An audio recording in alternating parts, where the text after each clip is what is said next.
युद्ध किसी भी राज्य के लिए ना जीवन और मृत्यु का सवाल होता है। मेरा मतलब है एक ऐसी सड़क जो या तो सीधा सुरक्षा की तरफ जाती है या फिर पूरी बर्बादी की तरफ। हाँ, बिल्कुल। और ये बहुत ही संगीन बात है। राइट। लेकिन क्या ये पता है कि दुनिया के सबसे बड़े युद्ध मैदान में उतरने से पहले ही जीत लिए जाते हैं। आज हमारी इस गहरी चर्चा में हम सुन त्जू की किताब द आर्ट ऑफ वॉर और कुछ हिस्टोरिकल केसेस को डीकोड करने वाले हैं। और सच कहूँ तो ये सिर्फ पुराने ज़माने की बात नहीं है। अगर हम इसको आज की दुनिया में देखें, तो हर दिन का कॉम्पिटिशन या असफलता का डर, ये सब एक लंबा स्ट्रगल ही तो है ना? हाँ, एग्जैक्टली ये कांस्टेंट स्ट्रगल है। बिना सोचे-समझे किसी भी फील्ड में उतरना सिर्फ नुकसान लाता है। बिना पूरी तैयारी के तो बर्बादी ही मिलती है। सही कहा। ओके, चलो इसे सिंपल वे में समझते हैं। प्लानिंग का मतलब सिर्फ पेपर पर बुलेट पॉइंट्स लिखना तो नहीं होता ना। मतलब हार क्यों होती है फिर? वही तो, sun tzu का कहना है कि प्लानिंग सिर्फ एक लिस्ट नहीं है, बल्कि कुछ कोर फैक्टर्स का बैलेंस है। जैसे सबसे पहला है मॉरल लॉ, यानी एक ऐसा कल्चर जहां लीडर और टीम का विजन पूरी तरह अलाइंड हो। ओ, मतलब जैसे आज के जमाने में एक नया स्टार्टअप शुरू करने जैसा है, जहां एक स्ट्रॉन्ग टीम कल्चर और कॉमन विजन सबसे बड़ी ताकत होती है। एग्जैक्टली टीम कल्चर एक फाउंडेशन है, लेकिन उस टीम को बाहरी हालात का भी पता होना चाहिए। जैसे संसु हेवन और अर्थ कहते हैं। हेवन यानी वक्त और मौसम। और अर्थ का मतलब ग्राउंड रियलिटी होगा, है ना? हाँ, अर्थ यानी रास्ते, दूरियां और मैदान के खतरे। अगर स्टार्टअप वाली बात करें तो हेवन हो गया मार्केट की टाइमिंग, और अर्थ हो गया कॉम्पिटिटर्स का लैंडस्केप। इन दोनों के बिना सब फेल हो सकता है। तो फाउंडेशन और एनवायरनमेंट दोनों सेट हो गए। अब इन सबको एग्जीक्यूट करने के लिए एक स्ट्रॉन्ग लीडर की जरूरत होती होगी। बिल्कुल। यहां आता है कमांडर फैक्टर, जिसमें साहस और बुद्धिमानी हो। और उसके बाद आता है मेथड और डिसिप्लिन। वेट, मुझे लगता है ये डिसिप्लिन वाला पार्ट सबसे क्रूशियल है।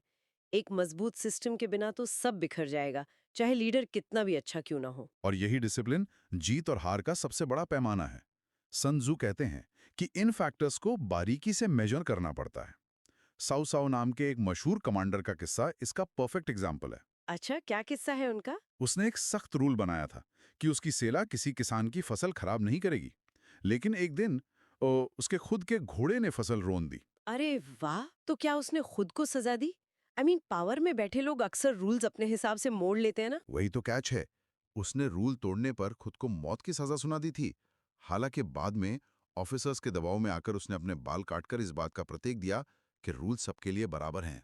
Oh wow! सोचो अगर आज का कोई लीडर अपनी गलती पर इतना बड़ा एग्जाम्पल सेट करे, तो टीम का ट्रस्ट कहाँ जाएगा? ये तो कमाल का डिसिप्लिन है। हाँ, लेकिन सिर्फ अपने प्लान्स और डिसिप्लिन को परफेक्ट करना ही काफी नहीं लगता। सन त्जू का एक प्रिंसिपल थोड़ा सा अजीब लग सकता है। वो कहते हैं कि हर युद्ध डिसेप्शन यानी धोखे पर आधारित है। Wait a minute, deception, here is where it gets really interesting. पर क्या धोखा देना हमेशा जरूरी है? ये थोड़ा अनएथिकल नहीं लगता? इसको एक प्रैक्टिकल स्ट्रैटेजी की तरह समझो। डिसेप्शन का असली मकसद दुश्मन को अंधेरे में रखना है। एक प्रिडिक्टेबल सेना बहुत जल्दी मारी जाती है। राइट, मतलब दुश्मन को शक में डालना जरूरी है। बिल्कुल। जैसे वाटरलू के युद्ध से ठीक पहले लॉर्ड वेलिंगटन से जब प्लान्स पूछे गए, तो उन्होंने कुछ बताने से इनकार कर दिया। इसलिए नहीं कि उन्हें मालूम नहीं था, बल्कि उनकी स्ट्रैटेजी दुश्मन पर निर्भर थी। ओह! अच्छा, यानी वो कोई फिक्स्ड ब्लूप्रिंट लेकर नहीं चल रहे थे।